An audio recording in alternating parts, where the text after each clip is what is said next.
¿Sí? ¿Recuerdan? ¿Alguno de ustedes, chicos, recuerda esos tres ratios?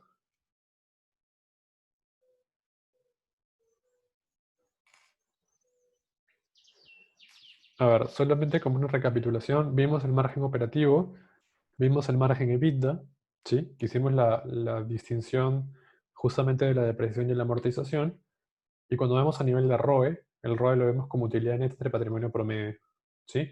Ahora, en la primera clase yo les comenté que existe otra metodología para el cálculo del ROE que te da el mismo número, ¿sí? Que se llama análisis DuPont, ¿se acuerdan? ¿Alguien me podría decir, recordando, cuáles eran los tres ratios que si yo los multiplicaba me daba el ROE?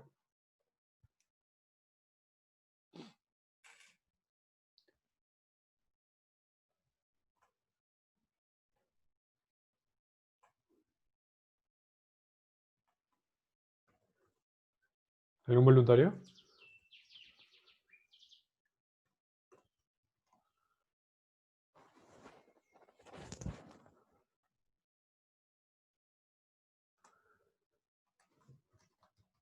A ver, alguien que se acuerde de un solo ratio por lo menos.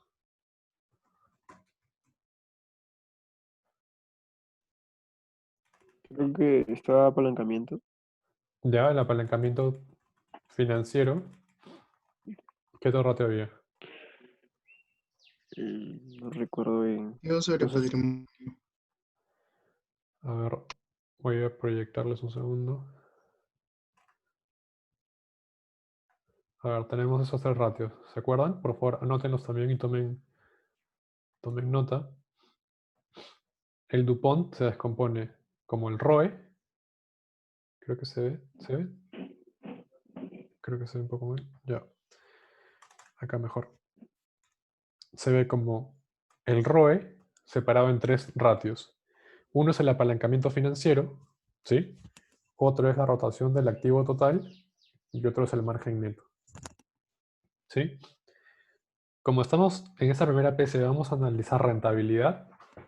Yo les recomiendo que el ROE lo descompongan o lo intenten descomponer en esos tres ratios porque les va a servir de mucha ayuda al momento de hacer su análisis.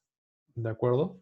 Y cuando digo análisis, no me refiero a algo distinto a explicar a lo que sucedió de un año respecto a otro, por lo cual el ROE pudo haber bajado o subido. ¿De acuerdo? Entonces, por ejemplo, si el ROE de un año respecto a otro subió, ustedes pueden decir, ok, el ROE subió porque de repente el apalancamiento financiero se modificó en tanto, o porque el margen neto se modificó en tanto, ¿sí?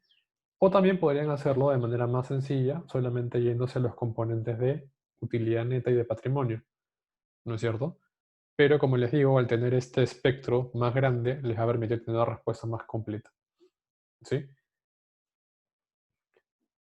Entonces, pueden utilizar también esta herramienta para justamente ampliar el, digamos, el análisis que están haciendo, obviamente bajo la misma respuesta y premisa.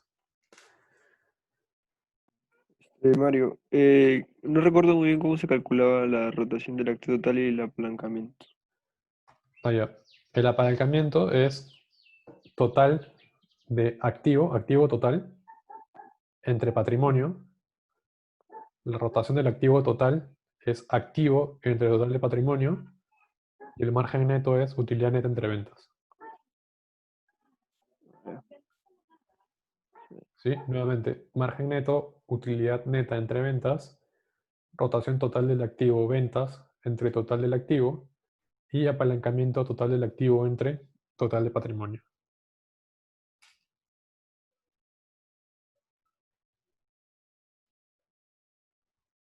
¿Sí?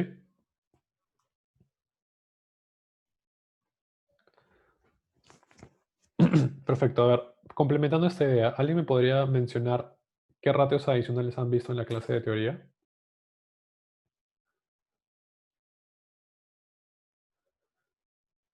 Aparte de esos ratios que ya hemos mencionado, ¿qué otro ratio han visto en la clase de teoría?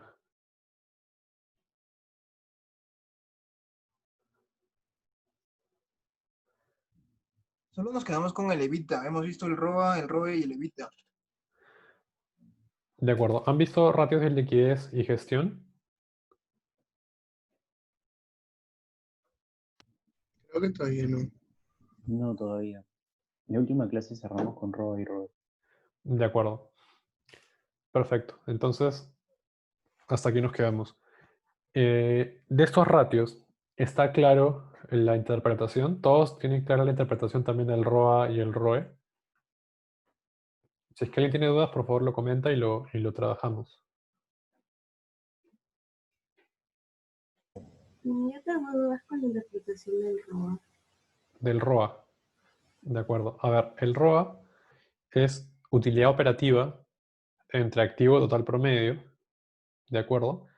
Y lo que te mide el ROA es la eficiencia en la que tú estás utilizando tus activos. ¿De acuerdo?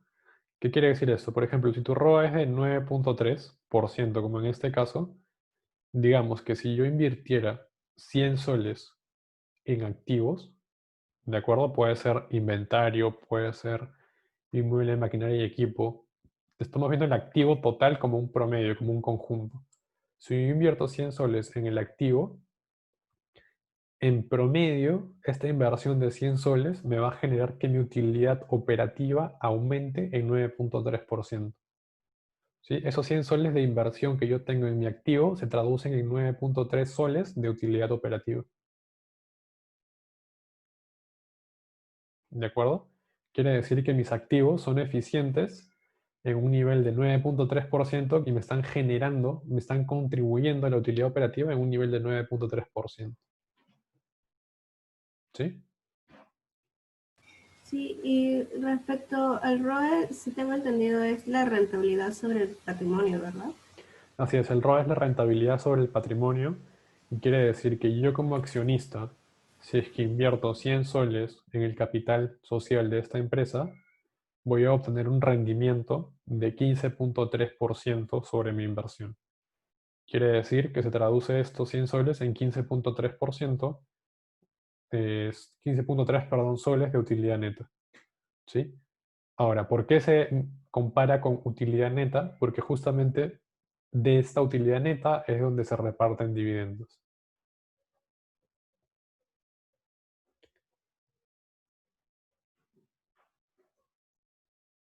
Ya listo, gracias. ¿Perdón? Gracias. Perdón, no te entendí muy bien. ¿Tienes otra pregunta? No, te estaba diciendo gracias. Ah, ya, de acuerdo, no te preocupes. A ver, perfecto. Entonces, por lo menos en esta parte a nivel de rentabilidad, creo que los ratios que estamos viendo todavía no son complicados. A medida que vayamos entrando en las semanas siguientes, vamos a ver ratios de liquidez y gestión y justamente ratios que tengan que ver con la estructura de capital, que la interpretación ya cambia un poco. Por lo menos a nivel de rentabilidad es algo sencillo de entender, ¿de acuerdo?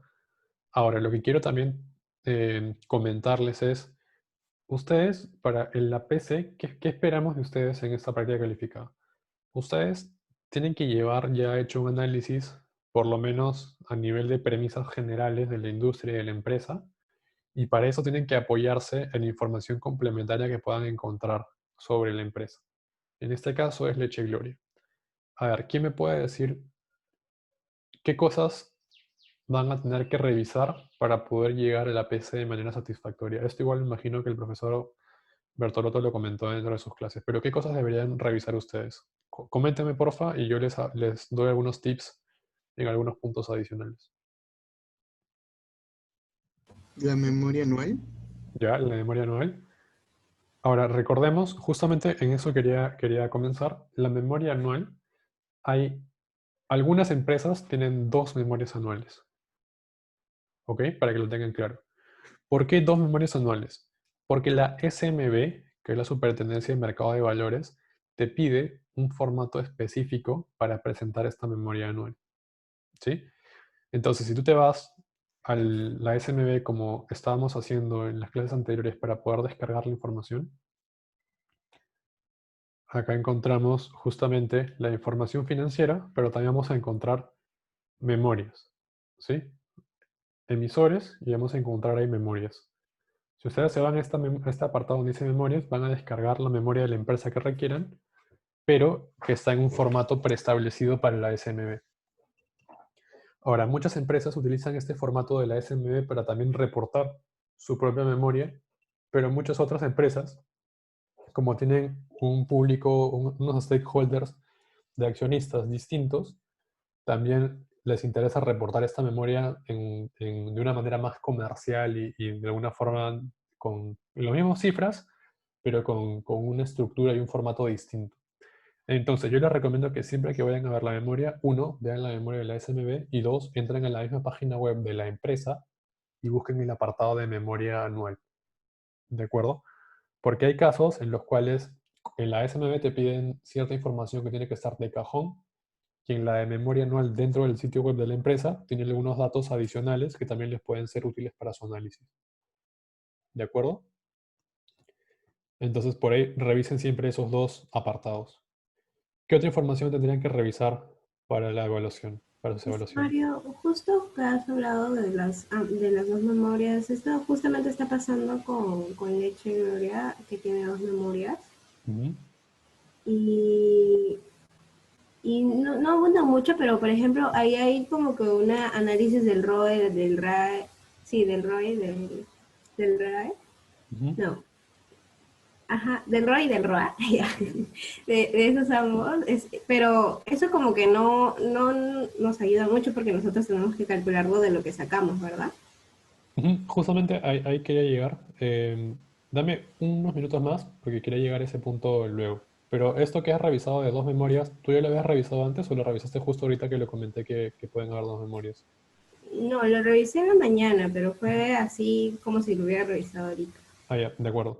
Ajá. No, no, no, ya está bien, perfecto. Por ese lado, dame un segundo y respondo tu pregunta. Pero por ese lado sí les recomiendo, chicos, y les doy ese tip, porque revisen siempre la página web de la misma empresa y la página web de la SMB. ¿Sí? Porque hay empresas que tienen dos memorias distintas, como les digo, y que su compañera en este caso también lo está confirmando. A ver, ¿qué otro estado financiero, qué otra información tienen que revisar? A ver, antes de contestar la pregunta a su compañera directa, ¿quién me puede comentar?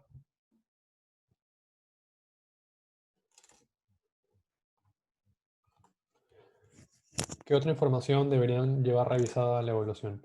Me dijeron memoria anual, ¿qué más?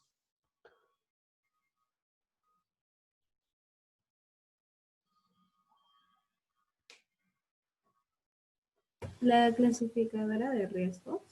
Ya, bueno, primero obviamente el balance, el Sí. estado de ganancias y pérdidas, el estado de flujo efectivo, todo lo que es dentro de las notas del estado financiero, ¿no es cierto? Ujú. Y la clasificadora de riesgo, que es donde quería llegar. ¿Qué cosa es una clasificadora de riesgo? Como se lo comenté en clases pasadas, la clasificadora de riesgo es una entidad privada que cuando una empresa quiere emitir títulos públicos, llámese bonos o acciones, que van a ser de libre disponibilidad para un público, requiere emitir clasificación de riesgo para que los inversionistas interesados puedan conocer cuál es el riesgo de crédito de esta empresa. ¿Sí? Internacionalmente existen tres clasificadoras de riesgo, que son Moody's, S&P y Fitch. Y localmente tenemos cuatro, si mal no recuerdo, que también las encontramos dentro de la página web de la SMB. ¿Sí? Entonces, voy a volverle a proyectar mi página de la SMB. Dentro de emisores tenemos informes clasificación de riesgos. En este caso, por ejemplo, ponemos Leche Gloria, perdón, en la empresa, Leche Gloria sea, antes Gloria sea. Corríjame si estoy lo estoy poniendo mal, lo estoy poniendo solamente de manera rápida para revisar, pero ustedes hagan la validación que sea la misma razón social que les enviaron el correo de la PC. Ponemos todos, es la forma más sencilla de hacerlo. Nos vamos desde diciembre de 2017, para poner un ejemplo, hasta el día de hoy. Y vamos a encontrar los reportes de clasificadora de riesgo. ¿Sí? En este caso, por ejemplo, tenemos de apoyo que emitió a Gloria por el programa de bonos corporativos. ¿Sí? Entonces aquí ya está el informe de clasificadora de riesgo de Gloria y te va a decir cuál es el nivel de riesgo que tiene Gloria. En este caso es AAA. ¿Sí? ¿Y qué importante tiene este nivel de riesgo? A ver, yo les voy a mostrar, por ejemplo,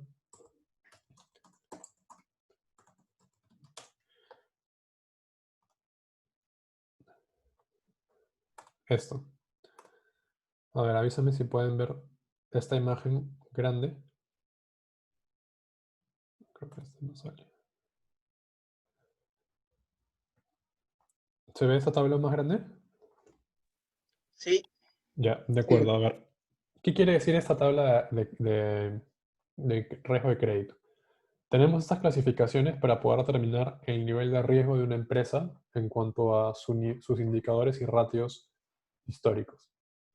En este caso, la puntuación más alta es AAA, y luego va bajando a AA más, AA, AA menos, A más, A menos, BBB más, BBB y BBB menos. Y hay una línea roja luego de BBB menos. ¿Por qué? Porque una clasificación de riesgo menor a BBB menos se considera dentro de la terminología financiera como non-investment grade, que es sin grado de inversión o grado de inversión basura, como se le denomina en inglés, junk investment, que es inversión basura, poniéndole en palabras frías.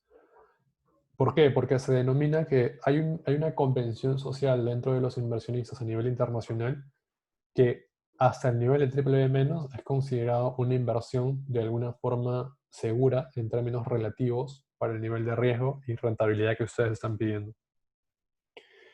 Cuando vamos más abajo de triple menos, ya es un mercado muy especulativo en el cual de alguna forma u otra el nivel de riesgo es mayor al acordado internacionalmente. ¿Sí? Entonces, eso es un principal indicador también del riesgo y el crédito de la empresa. En este caso, la clasificadora de riesgo que van a poder encontrar en Perú hay varias clasificadoras de riesgo. Tenemos apoyo y asociados, tenemos Pacific Credit Rating, CLAS y asociados, y Moody's local, que antes era Equilibrium, ¿sí? Y bueno, también JRC Latinoamérica Empresas, pero que no es muy grande, o por lo menos no es tan común. ¿De acuerdo? Las más grandes son Apoyo, Pacific Credit Rating, CLAS, y bueno, Equilibrium, que ahora ha pasado a ser Moody's local. Y bueno, también tienen esta JRC Latinoamérica Empresas para que la puedan revisar. ¿Qué quiere decir esto? Que esas empresas van a emitir una clasificación de riesgo, quiere decir un documento así como este, donde van a detallar brevemente la historia de la empresa, sus fortalezas, debilidades, oportunidades y amenazas. Y también van a hacer un análisis, digamos, introductorio a la rentabilidad, liquidez y solvencia, estructura de capital y riesgos de la empresa. Entonces, si ustedes encuentran estas clasificaciones de riesgo para la empresa, prácticamente tienen gran parte de su trabajo avanzado. ¿Por qué? Porque justamente con estas clasificadoras de riesgo, ustedes pueden detectar si existe algún problema que ya haya venido preocupando a los inversionistas. Por ejemplo, digamos que, ya que quiero ser muy claro y también muy, ¿cómo llamarlo? Que ustedes traten esta información con pinzas, porque ¿qué sucede? Muchos alumnos cuando encuentran estas clasificadoras de riesgo piensan que ya está todo aquí y simplemente el momento de que se hace una pregunta de interpretación de resultados o de ROA o ROA, copian el párrafo de clasificadora de riesgo y utilizan eso para su respuesta. Eso, uno, está totalmente mal porque es plagio del informe de clasificación de riesgo, y dos, porque no están haciendo un análisis propio de qué es lo que está sucediendo dentro de la empresa, ¿sí? Lo que ustedes tienen que hacer justamente, y para esto es lo que sirve, que tomen la clasificadora de riesgo para poder enterarse de una manera previa a su análisis dónde pueden estar las principales variaciones y los principales problemas dentro de esta empresa.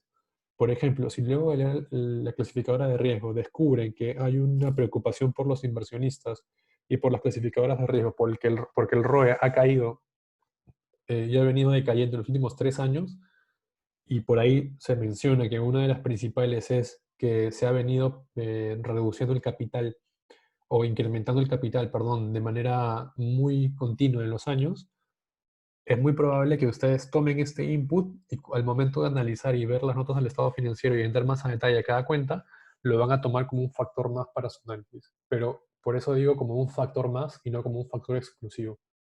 ¿De acuerdo? O sea, les va a ser de gran ayuda, pero básicamente eso, una ayuda más no una respuesta que simplemente tienen que hacer un copy-paste. Por eso es que les digo que tomen esto con cuidado y con pinzas para que puedan mejorar su análisis, pero no reemplazarlo.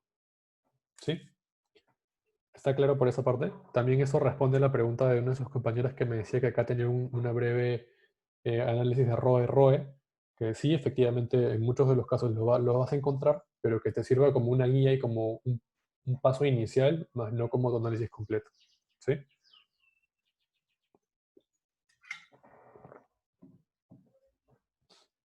¿Está clara esta parte, chicos?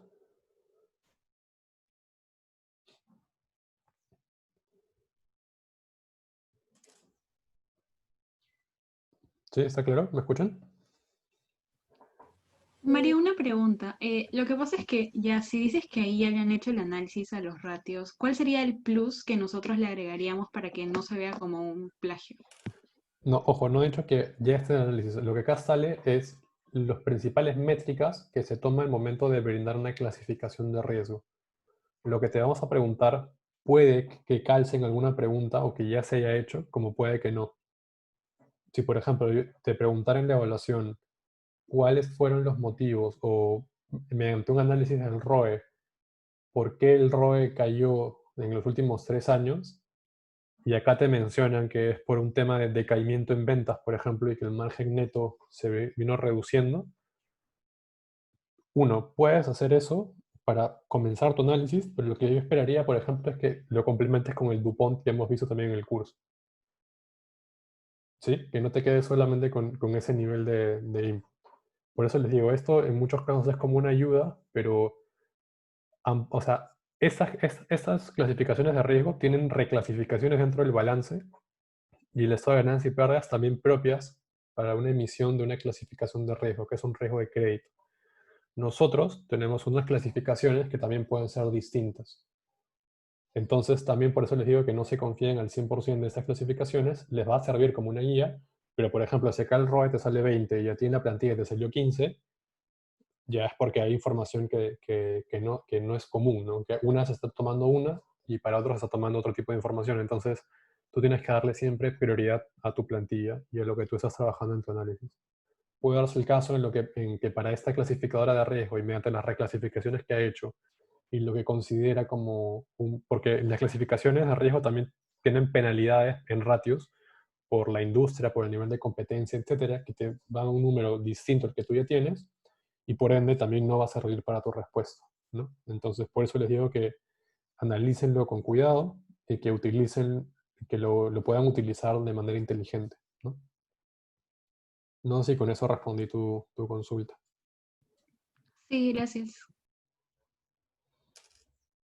Tengo una consulta, Mario, Sí. respecto al metodizado que vamos a realizar.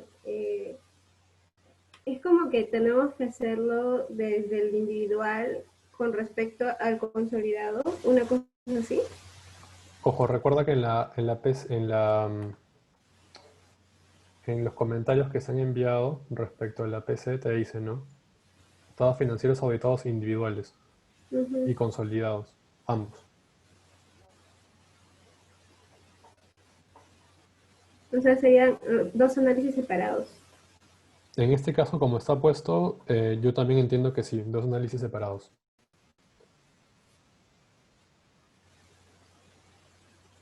Mario, en la PC, más o menos las preguntas, si nos preguntan de interpretar ratios, nos van a preguntar sobre el auditado consolidado o también de los individuales.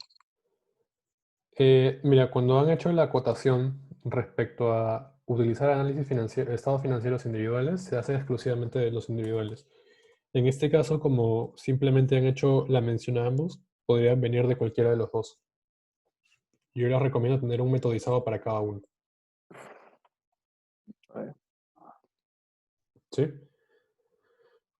Chicos, quedan 5 minutos para que se cierre la sesión. Voy a crear otro enlace más y en ese enlace ya vamos a ver un ejemplo de una PC pasada para también explicarles la metodología y qué buscamos con cada pregunta. ¿Sí? Nos conectamos al siguiente enlace, por favor.